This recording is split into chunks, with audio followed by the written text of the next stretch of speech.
Most players always are in the same line as their partner, and that's not always necessary.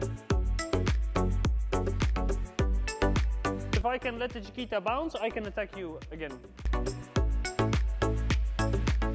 Playing an easy lob on purpose might win you the match.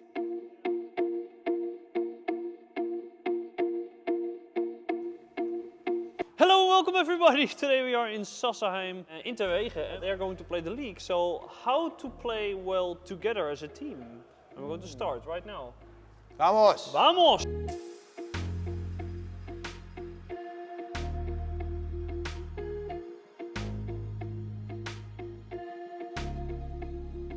Jeroen, you're defending, Thomas, you're attacking. The goal is that you use the wall every single time. And Thomas, you try to play a ball that Jeroen can use the glass. And we try to play the longest sequence in a row where you use the glass and where you volley. Venga. 1, 2, 3, 4, 5, 6, 7. The record is 7. 4. 4. Good. 1, 2, 3, 4, 5, 6. 6. Okay, switch. Thomas defense, Jeroen attack. So the record is 7.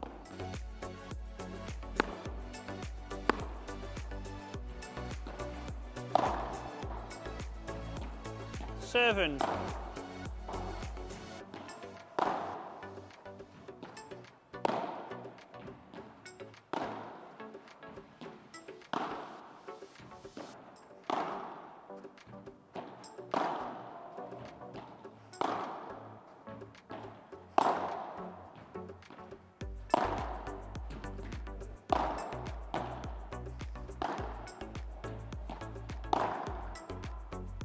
Nice. Okay, so now guys, we're going to do some patterns that you can do together. This is the first pattern that we're going to do today. Jeroen, you're going to play on the left, Thomas on the right. You're going to play a bandeja in the corner, and then Thomas, you go very close to the net. So if your bandeja is amazing, I am in trouble in the corner, so then Thomas can go close to the net and pressure me positionally wise. If the ball goes over you, then Jeroen plays the ball. So if Jeroen will play a very good bandeja in the corner, and I am here, and I need to hit the ball behind me, then Thomas goes closer, and because Thomas gets closer to the net, what will happen most likely is because the ball's behind me, I can only play the ball straight, and then you can take it. And we can do this on this side, and we can do this on this side. When are you going to step in forward? If you can see the ball is behind me. So if the bandeja is very deep and too easy, I can use the glass and maybe it becomes easy for me as well. So very deep is not necessarily good? No, very deep is not necessarily good. It's more about where I am positioned. So the closer I am to the glass, the more the player in front of me should step in. And the player at the cross court should stay. Because if I can play the lob, I can hurt you a lot. Good? Yes, very nice. And then if you go forwards, slowly. Because if you rush and I play the lob, it's too far. So small steps.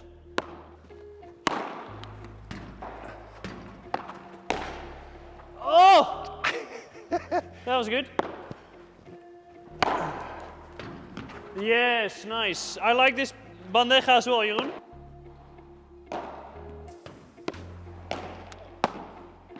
Okay, nice. Okay, now we switch. So Jeroen closes into the net, and Thomas, you play the overhead.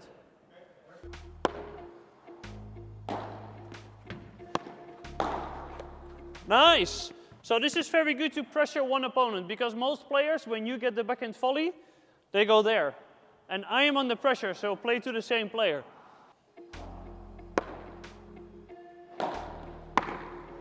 Nice.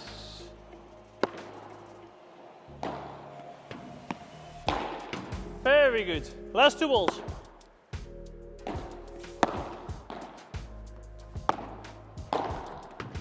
Very good. Last one. Very nice. Do you like this pattern? Yeah. Yeah? Yeah. Because you won a lot of points, I think, now. You don't necessarily need to hit very hard with the bandeja or the vibora. It's just No, because then when it's here, it is better for you, and then you can play fast, and sometimes I didn't have any time to recover. So if you put me under pressure and you got the backhand volley you play there, you have to start again. So it's good for both of you to know that you attack one player, bandeja there, because what happens sometimes is that when I play the bandeja, my partner goes back with me. But if I'm playing the bandeja, my partner can stay there at the net, because then they can pressure. So you have to say, maybe you have to make arrangements who takes the ball, and that you know that somebody takes the bandeja and not lets the ball bounce. If your partner is going to be here and plays the bandeja, but the players at the back stay there, you can stay there, because you're going to take the net back anyway. And maybe if they are come forwards and they have very good volleys, then you go back together. But then it's better to let the ball bounce or to kill. But most players always are in the same line as their partner, and that's not always necessary. Now we do Chiquita, because now if you know from each other which ball you're going to play, that you go forward together, then you can really kill the net player. Because the Chiquita only works if you go together. If one stays at the back, let's say Jeroen goes there at the net and Thomas stays behind, they can play to you and it doesn't hurt them. So what you can say is, if the contact point is here, it would be good to play Chiquita. If the contact point is here, it takes too long to get there. So then it would be better to play low or lob.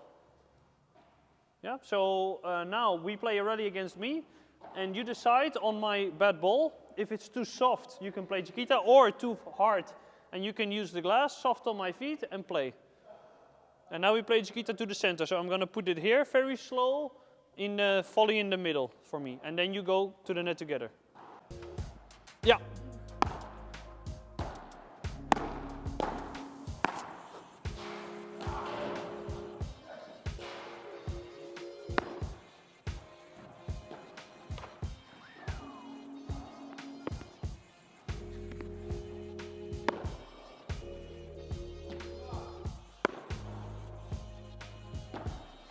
No.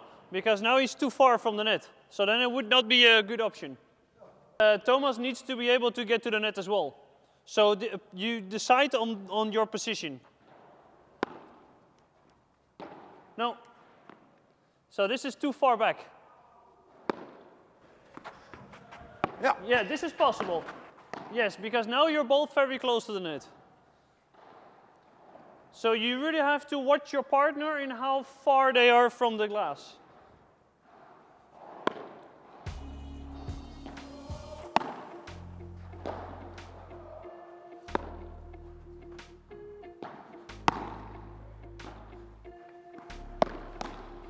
Ooh. Slightly harder, Jeroen.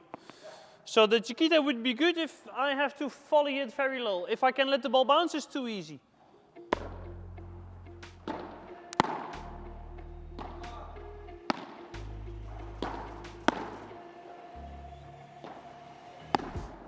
Oh, yeah, so the decision is not amazing. I never warned him. Yeah, you can say go or... To take all doubt away. Yeah. But now, for this exercise, you have to go.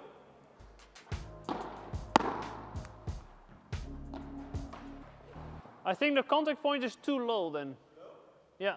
So maybe I should say something about the height of the contact point. Because if your contact point is very low, you need to lift up the ball and I have more time to get closer. So maybe what will be better if the contact point is more hip high. So hip high, waist high, and around the yellow thing. Oh.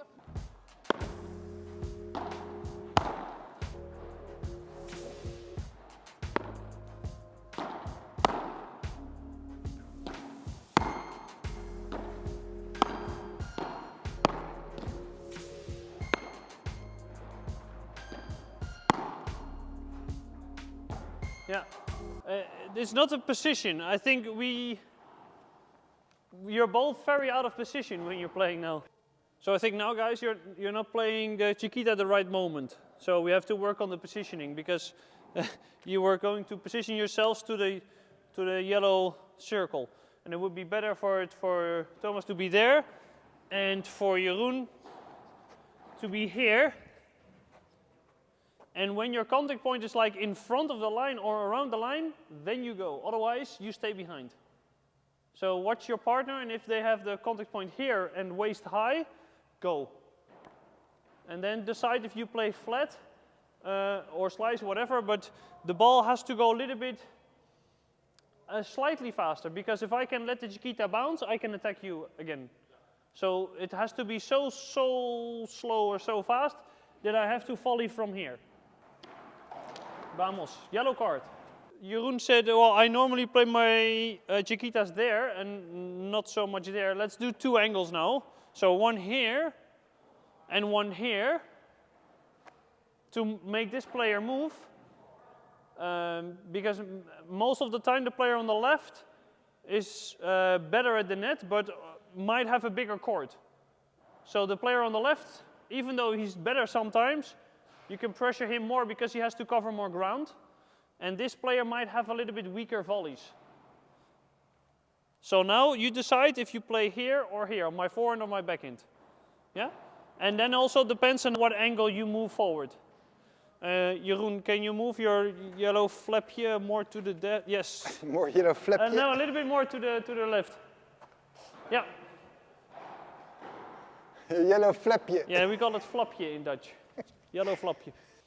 Okay, venga.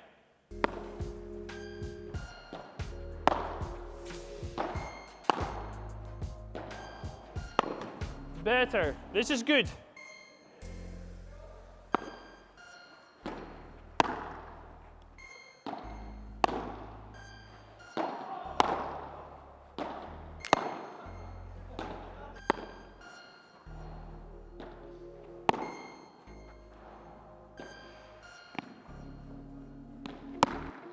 Yes, nice.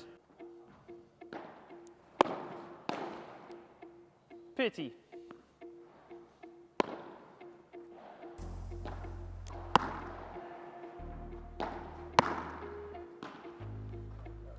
Yeah, I think hit and then move.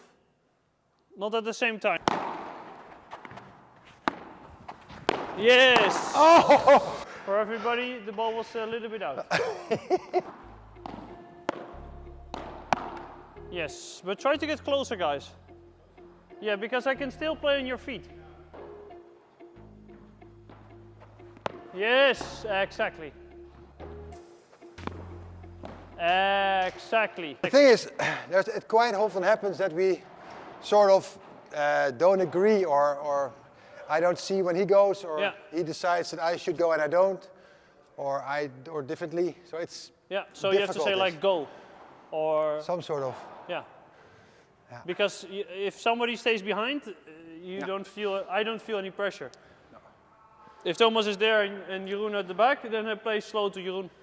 Yeah. I'm out of the trouble. Yeah? Finished. Okay, now we do something with the lob and to volley the lob. Yeah? Okay, so now the next thing what we're going to do is lob, and one player parallel goes and takes the net and tries to volley the overhead. So what will happen is that if I'm here and Thomas on the right goes closer to the net, he pressures me with his presence at the net. So my volley or bandeja has to be amazing. A bandeja, I personally like it a little bit more if my opponent has to play a bandeja over a bajada. So I think a lot of players, they play a very deep lob. I can use the glass and I can smash very fast from the glass. And I think it would be interesting to play, it's now indoor, but you're playing outdoor in Unicum. So if you play outdoor to play a high lob, let me play a bandeja so high and short that I play the bandeja. Thomas goes to the net, Jeroen stays at the back. Sometimes you can go together to the net, but now Thomas goes to the net and Jeroen stays at the back. If you are both at the net, they might play fast anyway. And now it's one at the net, one at the back, so they have to decide what to do. And when people are not sure what decision they have to make, they might make a mistake. Yeah, so I play the first ball, Thomas, you play the lob, you go to the net, Jeroen stays at the back. And then continue the rally. This is the third tactic. Lob, parallel, goes to the net, cross, stays behind. Lob. Yes. Closer. Jeroen stays at the back. This is the exercise for me, perfect. Yeah? Okay, Jeroen lob. Thomas to the net. Exactly. Because at some point I will come to the net. Yeah, you can do that. Because if I play the bandeja here, I am far from the net, it is easier for you to defend. So then you play the ball there, into the corner, and then you go to the net.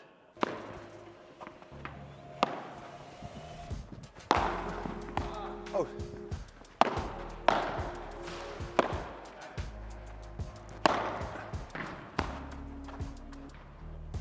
So this is why, when you move forwards, Thomas, you move slow forwards. Yeah, because if you rush and I change direction, you cannot get it anymore.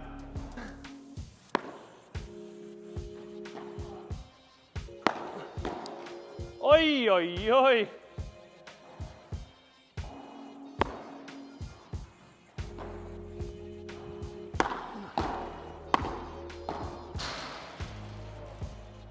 No rush.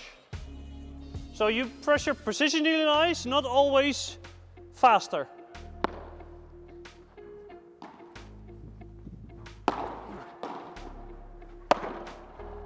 Yes. Yes, so this is why the player cross court should stay at the second post. Because it's too easy to lob cross courts. I don't make so many mistakes if I play cross court lob. If I play a straight lob, the court is shorter, so then Thomas can get close to the net. But now Thomas stays behind and Jeroen goes to the net. So this is a tactic that you can also use if you are not comfortable at the back, to volley the bandeja. So if somebody has like a very good bandeja, go and take it as a volley.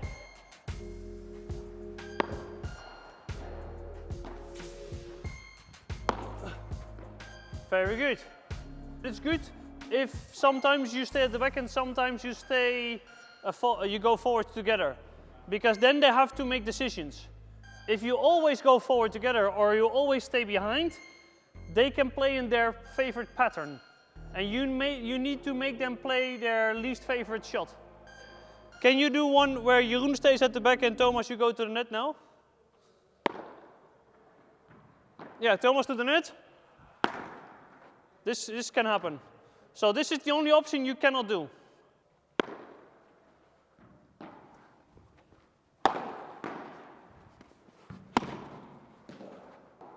Yeah, what's Thomas's ball? Nice.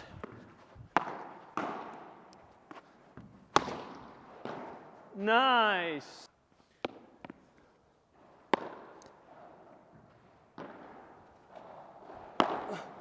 Very good. So I am out of position if I play from here. So the key is to play the lob high around the line. If you play it deeper, they can let the ball bounce and they maybe take the net again with the lob. So high and short lob. And when the player on the right, especially here. Because if you can lob and I need to volley the ball from here, it's easy for you to volley back. Yeah? If you play here, you might be under pressure.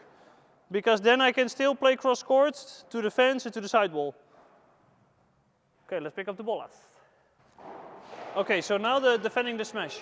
I'm going to smash from the left side there. You have to decide together how you defend that smash, because playing an easy lob on purpose might win you the match because you can take over the net.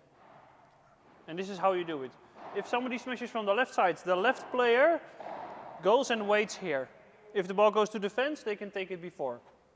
Yeah? The player on the right is going to position him or herself close to the glass, because this player can block the ball. So if you think Jeroen is never going to make it to run there, block the ball. He's always going to block. Yeah, he thinks I'm not so fast. Yeah. I'll show him. I smash from there, I smash out of the court, then you run out of the court from here. So this is not so far anymore. If they smash straight, then you cross over and you take this ball. If the player on the right smashes, it's the completely opposite. If my opponent smashes in front of me, it is very difficult to dodge the ball and also run forwards. So that's why the player cross court runs to defend the smash. Yeah, Jeroen goes out of the court and you have to tell him if the smash is going to be in or out. Yeah, if you see the ball is going out of the court, you run here, because if the ball goes to the fence, you can still take it. So if Jeroen is here and he might go out of the court to run, if the player there plays a fake smash, you should take everything here, behind Jeroen. Because Jeroen has to go out of the court or there. Okay, so an easy lob, so I smash. You don't know if I'm going to smash out of the court, straight or fake smash.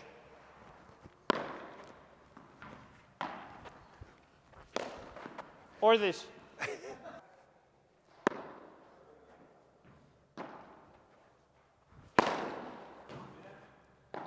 Nice. Oh,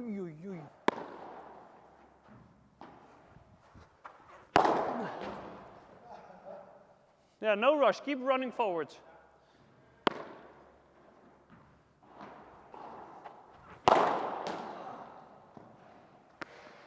So then you have to be very early when to call, if you run or you take it.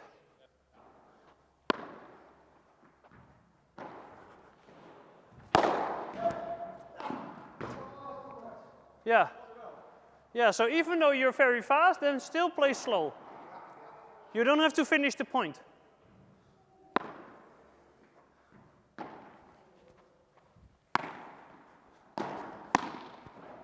Nice.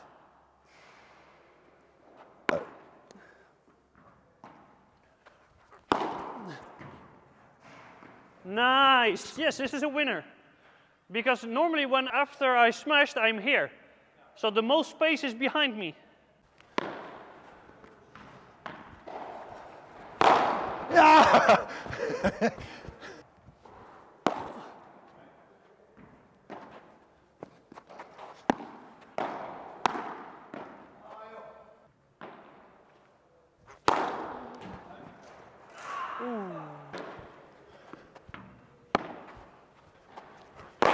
Hey.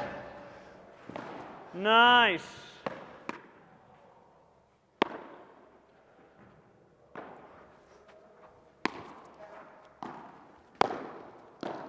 Ooh, nearly. Thank you for watching. If you want to see more videos like this, tactical for the teams, then let us know below. Make sure to like and subscribe, and see you next time. Hasta luego. Ciao. Adios. Ciao.